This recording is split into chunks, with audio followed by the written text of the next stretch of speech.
नमस्कार, मैं बीना कुमारी। आज चर्चा राहुल गांधी की। कल से राहुल गांधी की चर्चा पूरे देश में हो रही है। क्या मेन स्ट्रीम मीडिया, क्या सोशल मीडिया और क्या प्रिंट मीडिया, हर जगह राहुल गांधी ट्रेंड कर रहे हैं। मेन स्ट्रीम मीडिया के सूत्रों के हवाले से 3-4 दिन पहले से ही तरह तरह की खबर राहुल गांधी के बारे में दिखाया जा रहा था, पर सब पर पानी फिर गया। राहुल गांधी जा पहुंचे रायबरेली से नामांकन का पर्चा दाखिल कर चुके हैं राहुल गांधी। कोई इसे कांग्रेस की रणनीति बता रहा है तो भाजपा इसे राहुल का डर बता रही है। वायनाड भी राहुल हार रहे हैं, इसलिए एक सुरक्षित सीट की तलाश में रायबरेली जा पहुंचे हैं। तरह तरह के आरोप भाजपा लगा रही है। कांग्रेस मुख्यालय के एक पदाधिकारी ने बताया है कि सोनिया गांधी ने रायबरेली की जनता से वादा किया था कि कोई परिवार के सदस्य ही रायबरेली से चुनाव लड़ेगा, इसलिए राहुल गांधी रायबरेली से लड़ रहे हैं। रायबरेली से गांधी परिवार का रिश्ता नहीं टूटे, इसका खासा ख्याल रखा गया है। अमेठी से कांग्रेस का एक साधारण कार्यकर्ता स्मृति ईरानी को चुनाव हरा सकता है। इसका पुख्ता इंतजाम करने के लिए ही किशोरीलाल शर्मा को अमेठी से लड़वाया गया है। राजनीतिक गलियारों में आरोप प्रत्यारोप का दौर चलता रहता है, परंतु राहुल के अमेठी छोड़ने में सबसे बड़ा नुकसान अमेठी की जनता का हुआ है और दूसरा सबसे बड़ी नुकसान स्मृति ईरानी का हुआ है। स्मृति ईरानी की राजनीतिक पहचान राहुल गांधी से हुई है। राहुल गांधी को हराना निश्चित रूप से स्मृति ईरानी को बहुत बड़ी उपलब्धि रही है।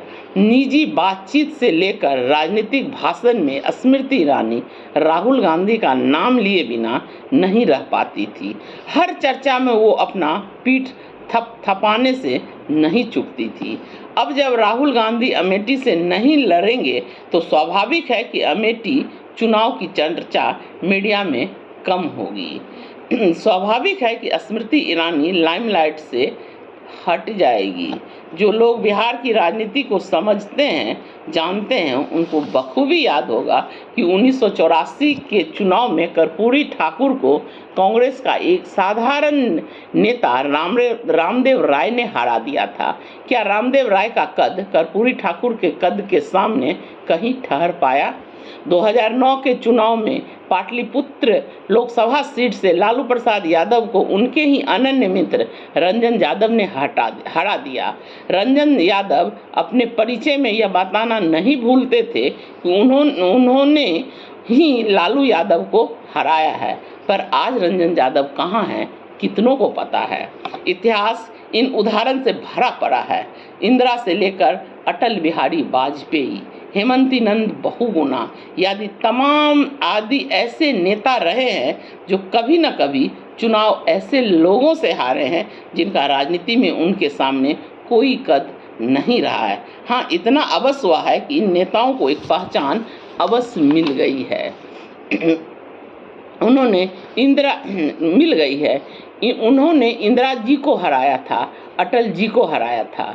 इतिहास में उनका नाम दर्ज है, परंतु राजनारायण से लेकर माधवराव सिंधिया या अमिताभ बच्चन ने कभी कटाक्ष नहीं किया। उन नेताओं के सम्मान में कभी कमी नहीं किया जो शायद स्मृति ईरानी भूल गई।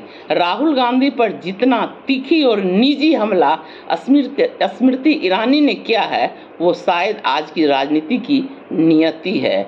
उनके नेता, भाजपा के नेता राजनीति को जिस निचले स्तर तक ले गए हैं, वहां तक आज तक किसी प्रधानमंत्री ने नहीं ले जाने का काम किया है। राहुल का अमेठी से नहीं लड़ना स्मृति ईरानी को मीडिया कवरेज तो कम करेगा ही, उनका राजनीतिक भविष्य भी दांव पर लगा देगा।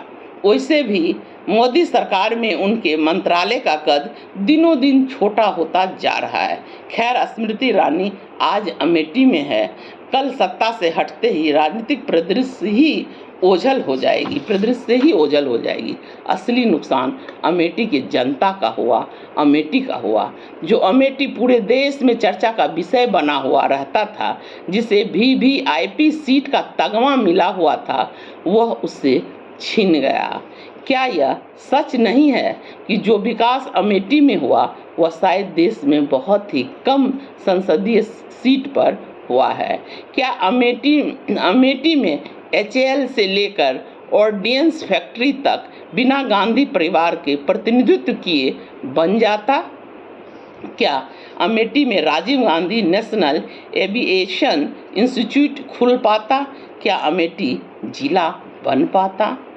ऐसे तमाम उदाहरण हैं जिससे विश्व पटल पर अमेठी को लाया। अमेठी सत्ता का केंद्र रहा है, पर अब यह उनसे छिन गया। सत्ता की गलियारों में जो खनक अमेठी की थी शायद अब नहीं रह पाएगा।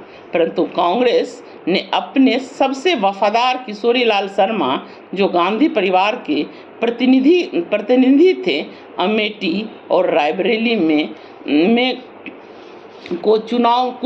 अमेठी में चुनाव कुछ सोच समझकर ही लड़ाया होगा।